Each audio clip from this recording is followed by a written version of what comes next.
You know that feeling when you stumble across some old sci-fi movie late at night? The kind with slightly wonky special effects and that distinctive 70s film grain? There's something magical about those films that just sticks with you. I was about 12 when my dad pulled out this dusty VHS collection from the basement. These, he said with this gleam in his eye, are the movies that changed everything. And man, was he right. The thing is, these 70s sci-fi films shouldn't really work anymore. We've got AI generating entire worlds, CGI that looks more real than reality, and billion-dollar franchises with perfect polish. But somehow, those scrappy, philosophical, weird-as-hell 70s movies still grab us by the collar and don't let go. Maybe it's the practical effects that give them this tangible quality. Maybe it's because filmmakers had to rely on big ideas instead of big budgets. Whatever it is, these films from the 70s have absolutely no business still being this good in 2025. But thank the sci-fi gods they are. Before we jump into this nostalgia wormhole together, hit that subscribe button if you love when movies make you think while blowing your mind. Trust me, you're going to want to stick around for this one. Star Wars, 1977. Look, I know what you're thinking. Obviously Star Wars works, it's Star Wars. But step back and really think about it. This movie with robots held together by trash cans and vacuum cleaner parts, spaceships dangling from fishing wire, and that cantina scene with all those rubber masks, it shouldn't compete with what we have today. I remember watching it on this tiny TV at my grandma's house when I was like 8. The lightsaber duel between Vader and Obi-Wan. By today's standards, two old guys poking each other with sticks. But I was terrified. And when the Death Star exploded, I literally jumped off the couch. What makes it work isn't the space battles or the creatures. It's that feeling of adventure. The lived-in universe where everything looks used and dirty. The way John Williams' score swells at exactly the right moment. Star Wars wasn't trying to predict the future. It was creating a myth. And myths never go out of style. Alien, 1979. The first time I watched Alien, I had to sleep with the lights on for a week. Not even kidding. There's something about that film that crawls under your skin and just stays there. You've got this grimy, industrial spaceship that feels like a floating factory rather than some sleek future tech. The crew looks exhausted, bickering about bonuses. Nothing glamorous about space travel here. Then that creature, good lord, that creature, designed by H.R. Giger, who clearly had access to some seriously disturbing nightmares. What's wild is how the minimal special effects actually make it scarier. You barely see the alien, just glimpses in the darkness. The chest-burster scene still makes me wince every single time. Modern horror throws everything at the screen. But Alien understands that what you don't see is infinitely more terrifying than what you do. Plus, Ripley remains one of the most authentic heroes ever. No superhero landing, just a woman fighting like hell to survive. Close Encounters of the Third Kind, 1977. There's this scene where little Barry opens the door and is bathed in this orange glow from outside, toys starting to move on their own, and his mom's face just filled with wonder and terror.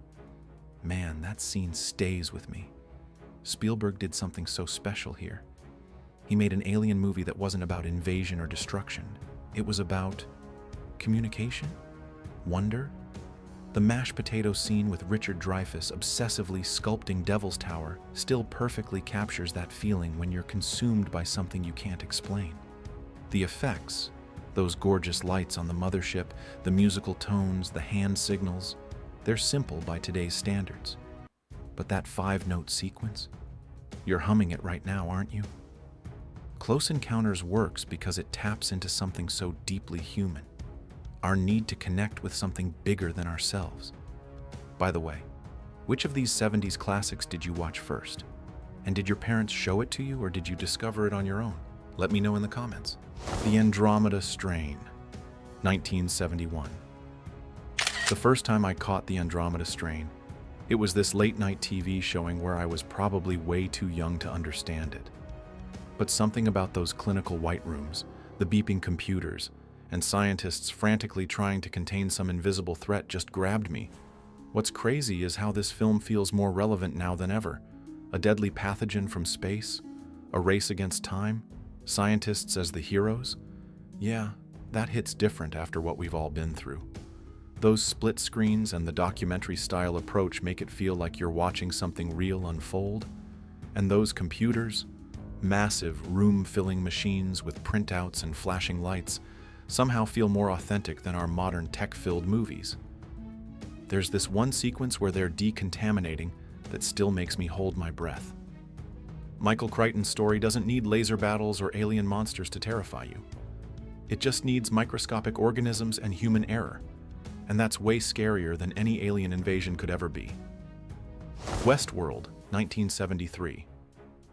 Long before HBO made it a mind-bending series, Westworld was this relatively simple but terrifying flick about robots in a theme park going haywire. And Yul Brynner as the gunslinger? That emotionless walk he does? Still gives me chills. I caught this one during a college sci-fi marathon, and what struck me wasn't the dated 70s tech, but how prescient it was about our relationship with AI. There's this scene where technicians are casually discussing robot malfunctions like they're talking about printer errors. Then it all goes to hell. The idea that we'd create these playthings for our amusement without considering the consequences feels way too real in 2025. We're teaching AI to write our emails, while Westworld was warning us what happens when technology develops its own agenda. What makes it work is its simplicity. No complicated explanation for why the robots rebel. They just do. Sometimes the scariest sci-fi is the kind that doesn't over-explain everything. Soilent Green, 1973. Soilent Green es gente. Even if you haven't seen this movie, you probably know that line, but there's so much more to it than that famous twist. I remember watching this in my environmental science class. Cool teacher, right? And being shocked that a film from 1973 was talking about overpopulation, climate change, and food shortages. The New York of 2022 it portrays, overcrowded, polluted, with extreme inequality, feels unnervingly close to reality. What sticks with me is this scene where Charlton Heston's character finds real food, an actual apple, and his friend, who remembers the world before environmental collapse, just breaks down crying. It's this quiet moment amid all the dystopian drama that really hammers home what's been lost. The movie's practical sets, with masses of people sleeping on staircases and the wealthy few in air-conditioned luxury, don't need CGI to get the point across. And that's why it still works. Its warnings feel more urgent now than ever. If you're still watching this far, you're clearly a true sci-fi fan. Hit that subscribe button to join our retro sci-fi community. We've got tons more nostalgic deep dives coming your way. Silent Running, 1972. My science teacher wheeled in the TV cart one rainy afternoon and put this on, probably just to get a break from teaching, but it completely changed how I thought about sci-fi. Silent Running has these massive space greenhouses preserving the last forests of Earth, and Bruce Dern as this space botanist who goes to extreme lengths to protect them when orders come to destroy the forests and return the ships to commercial service. It's heartbreaking stuff. But what really gets me are those drones, Huey, Dewey, and Louie. These little robots with no faces somehow convey more emotion than most CGI characters today. There's this scene where Dern is teaching them to plant trees that just melts me every time. The practical effects make them feel so present, so real. Effects make them feel so present, so real. The miniature work on those forest domes is gorgeous, and when Joan Baez's folk songs play over scenes of Dern caring for these last remnants of nature, man, I'm not crying. You're crying. In our world of environmental anxiety, Silent Running feels less like sci-fi and more like a documentary from an alternate timeline. Logans Run, 1976.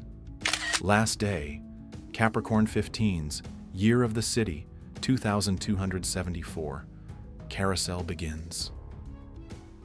Those words echoed in my teenage brain for weeks after watching Logans Run on some fuzzy UHF channel late at night. The premise is wild. Everyone dies at 30 in this supposed utopia, going willingly to renewal through this trippy ceremony called Carousel. The film's aesthetic is pure 70s retro future gold. All white plastic minimalism, jumpsuits, and that magnificent miniature city model. Yes, the special effects are dated. Yes, those freeze-frame explosions when the Sandmen's guns go off are cheesy now. But there's something haunting about its core ideas. Michael York and Jenny Agutter running through those abandoned malls and overgrown Washington, D.C. monuments hit differently in our age of online youth obsession and willful denial of aging. When they finally meet that old man with all those cats, it's such a strange, beautiful moment of humanity. Logans Run tackled youth culture, conformity, and the fear of aging decades before Black Mirror made it cool. The Man Who Fell to Earth, 1976.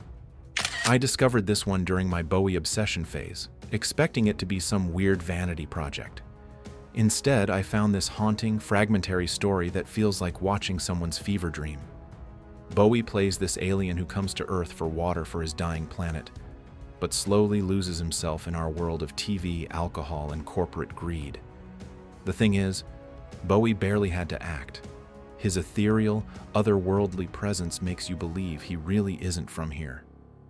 Director Nicholas Roeg creates these disorienting time jumps and surreal imagery that make you feel as dislocated as the alien himself.